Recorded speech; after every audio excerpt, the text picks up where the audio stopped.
예수님은 자신이 떠나가시는 것이 자기가 사랑하는 사람들에게 유익이다 라고 7절에서 이야기했죠.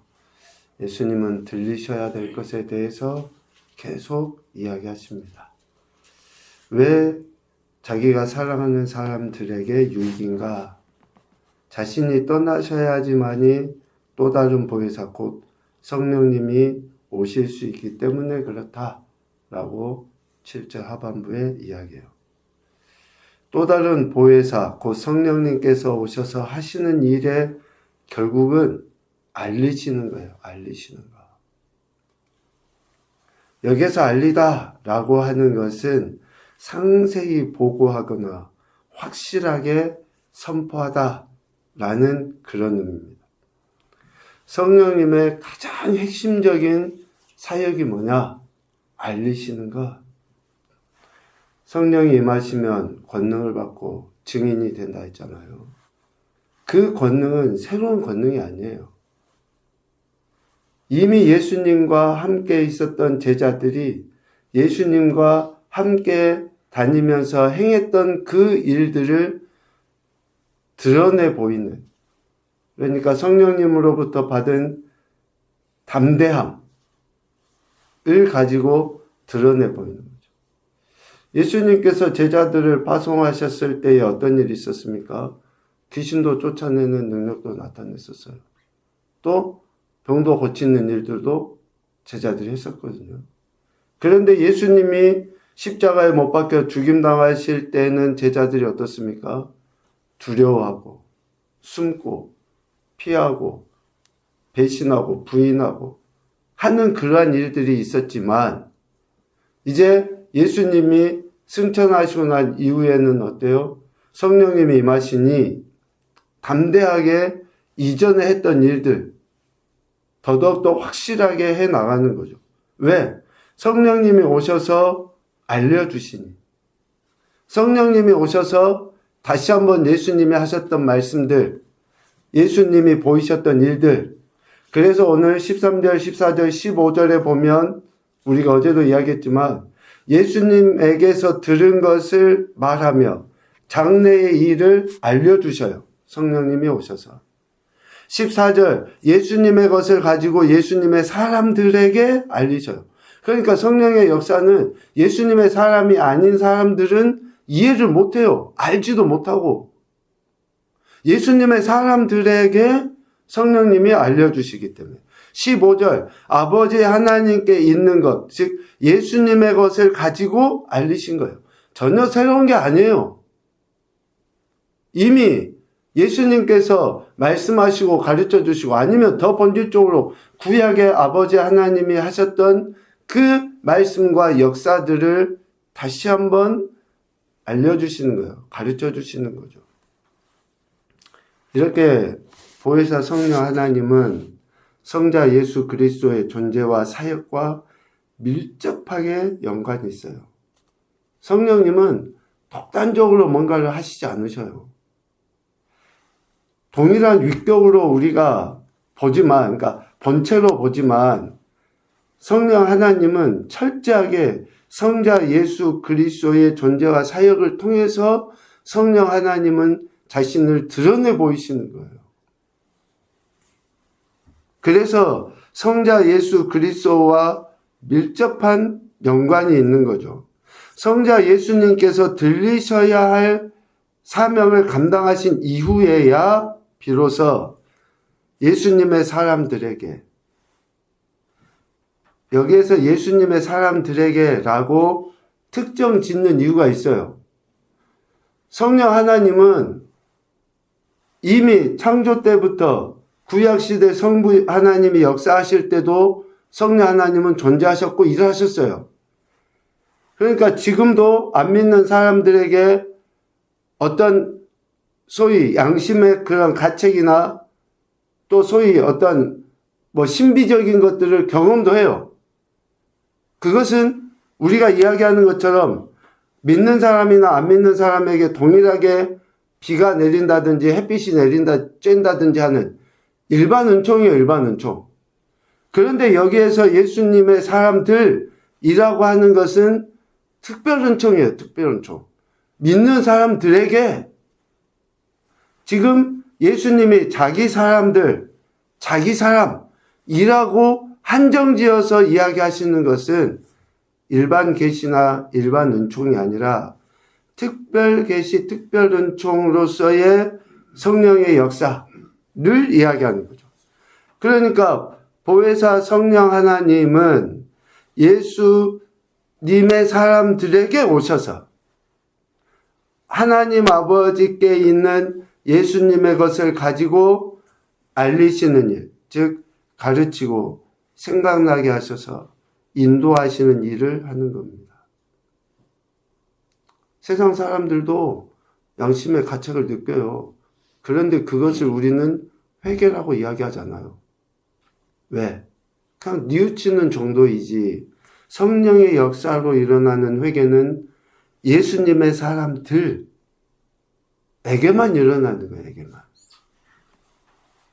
그렇게 성령 하나님이 오셔서 알리신다라고 이야기하죠. 오늘 우리가 읽은 본문은 이제 예수님이 곧 들리셔야 될 것에 대해서 이야기하십니다.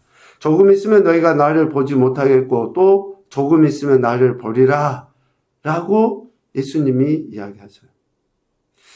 우리는 이 말씀들, 그러니까 스토리를 알잖아요. 예수님이 오셨다, 죽으셨다, 들리셨다, 뭐 이런 과정들을 다 아니까 이 16절 말씀을 봐도 그냥 어쩌면 받아들일 수 있잖아요.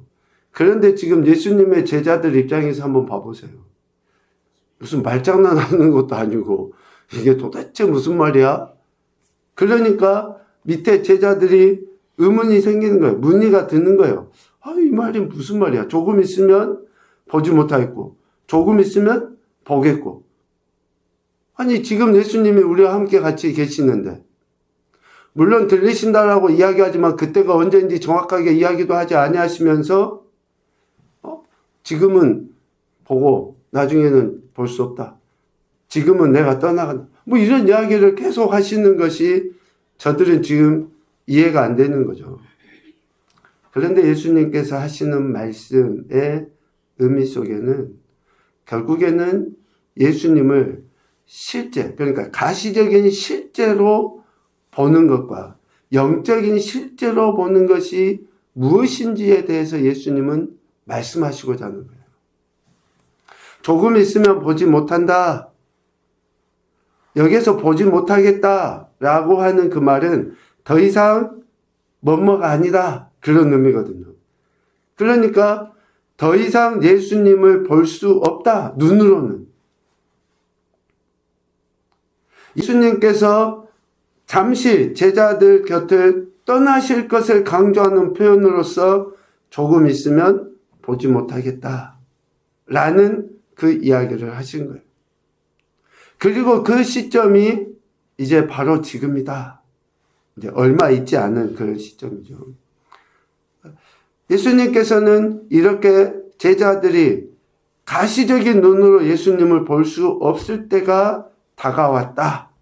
라고 하는 것을 이야기하시고 또 조금 있으면 보리라. 라고 하시는 이 말씀은 영적인 실제로서 예수님을 보겠다. 그러니까 영적인 실제로서 예수님을 본다고 하는 말은 뭐예요? 보혜사 성령님을 본다는 거죠. 예수님은 육신으로는 이제 볼 수 없으니까 영적인 실제로서의 보혜사 성령님을 보게 될 것이다. 지금 이 이야기의 흐름을 여러분 다시 천천히 생각해 보세요. 예수님은 들리셔야 되는데 그 들리시고 남은 결국 보혜사 성령님이 오신다는 거죠. 그러니까 여기에서 조금 있으면 보리라고 하는 것은 예수님의 실제적인 몸을 본다는 이야기가 아니에요. 성령 하나님을 저들이 그것도 예수님을 보는 것과 같은 가시적인 존재로서 보는 게 아니라 영적인 존재로서 성령님을 보게 된다라고 하는 것을 이야기하시는 거예요. 그러니까 예수님의 존재 이후에 이제 성령님의 존재 가운데, 역사하심 가운데, 또 인도하시고 알리심 가운데에 제자들이 그렇게 예수님의 사람들이 믿음으로 하나님 앞에 나가게 된다라고 하는 것을 강조해서 이야기하고 있습니다. 이렇게 예수님은 자신이 들리심으로 조금 있으면 보지 못하고 또 조금 있으면 본다라고 말씀하심으로 자신의 들리심이 끝이 아니라 또 다른 보혜사, 즉 성령의 임재하심과 또 궁극적으로는 자신의 부활하심에 대해서 예언하고 계신다라고 할 수 있습니다.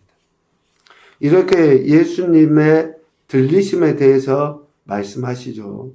이 예수님의 들리심은 근심이 아니라 기쁨이다 라고 제자들에게 이야기하셔요.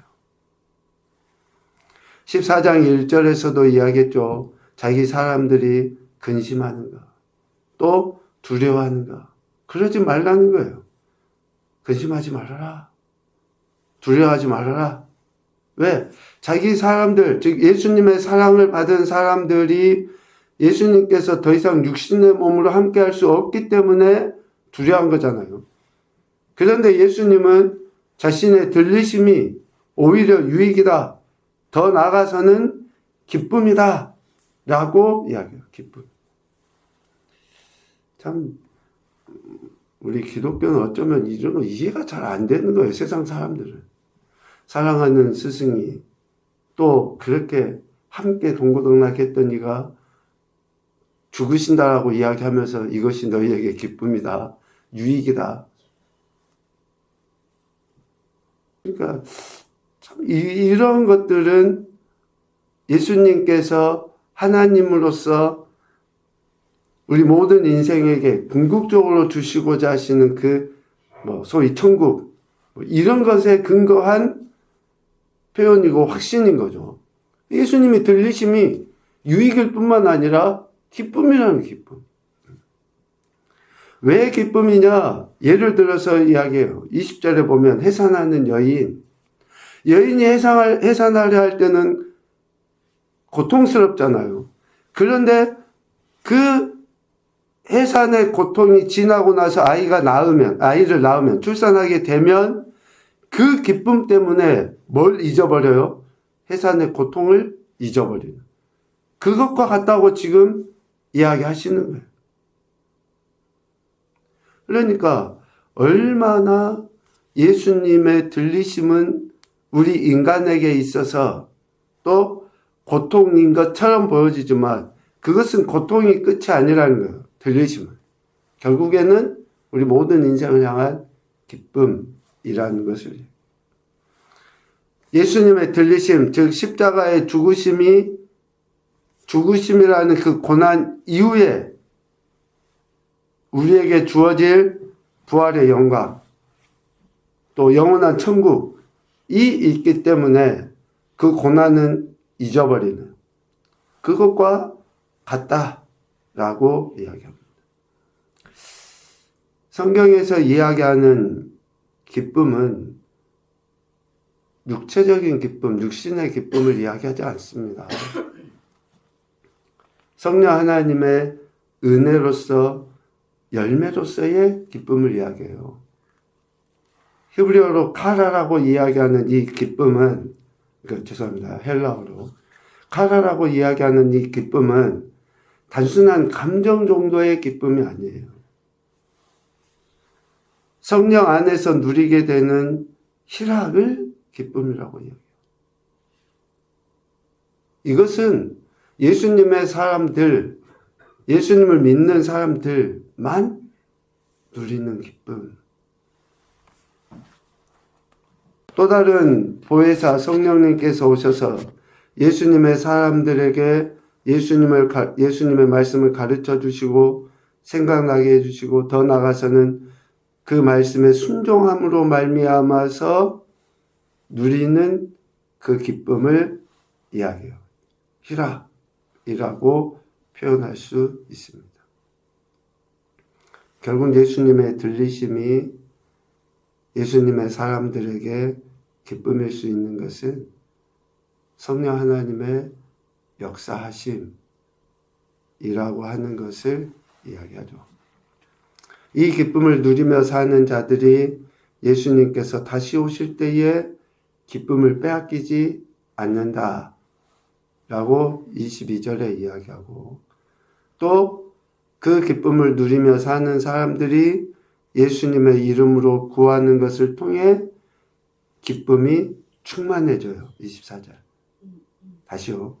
그 기쁨을 누리며 사는 자들이 예수님의 이름으로 구하는 것을 통해 기쁨이 충만해져요. 그러니까 우리의 기도가 어쩌야 되는지 아시겠죠? 우리가 기쁨과 감사함으로 살면서 기도하는 거예요. 뭔가 더 채워지기 위함이 아니라 그 자체에 대한 감사함을 고백할 때에 우리 신앙과 삶에는 더 충만한 기쁨이 넘치게 된다라고 하는 것을 이야기하십니다. 24절 말씀만 놓고, 그러니까 23절과 24절 말씀만 놓고 보시면 안 됩니다. 우리가 오해하기 쉬워요. 예수님의 들리심으로 인해서 기쁨의 은혜를 누리고 그 기쁨이 우리 삶의 실제가 되는 것에 대해서 예수님은 사랑하는 제자들에게 가르쳐 주시고 있습니다. 첫 번째 교훈입니다. 가시적인 실제보다 영적인 실제에 마음을 두어야 한다. 오늘 우리가 그래요. 눈으로 보이는 것보다 어쩌면 눈에는 보이지 않지만 영적인 존재, 영적인 실제에 더 마음을 두는 거예요. 현상 중요할 수 있죠. 그러나 그 현상보다 아버지의 의도가 더 중요해요. 영적인 그 의도가. 거기에 마음을 두어야죠. 두 번째, 예수님의 고난당하심이 내 삶의 현장에 참된 기쁨이 되어야 한다. 참된 기쁨이 된다고 하는 것은 당연함으로가 아니라, 예수님의 죽으심이 당연함으로가 아니라 우리의 태도로 표현되는 거예요. 태도로. 감사하고 나 같은 인생을 위해서 그렇게 고난당하시고 죽으심에 대한 진정한 감사로 드러나야죠. 세 번째, 참된 기쁨은 예수님의 죽으심에 대한 최상의 경의를 통해 얻게 된다. 강조해서 말을 하고 싶습니다. 우리가 참된 기쁨을 기대하고 누리기를 원하죠. 이것은 예수님의 죽으심에 대한 최상의 경의, 즉 우리의 마음을 굴복시키고 우리가 그분을 높여드리는 것을 통해서 기쁨을 얻어 누리게 돼요. 내가 얼마나 그분을 경외하고 있는가 라는 것들을 통해서 기쁨을 얻어요. 역으로 생각하면 왜 내가 신앙생활 하면서도 기쁨도 감사함도 사라지고 있는가? 왜 계속 내 입술에는 불평만 생기고 여전히 그냥 현상이나 눈에 보이는 문제만 자꾸 집착하게 되는가? 저가 예수님을 안 믿어서가 아니에요. 믿는다고 하면서도 여전히 최상의 경의를 드러내 보이는 것에는 등한히 하기 때문에 그런 거예요. 왜 기쁨이 사라지는가? 오늘 말씀을 통해서 우리가 다시 생각해 보게 되는 것 같습니다.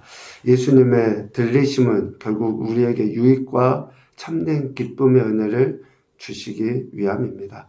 이 은혜들을 생각하면서 오늘도 마지막에 이야기한 것처럼 우리를 구원하신 그 주님에 대한 최상의 경의로서 오늘 한 해를 지내면서 영광 올려 드리실 수 있기를 주님의 이름으로 축복합니다. 아멘.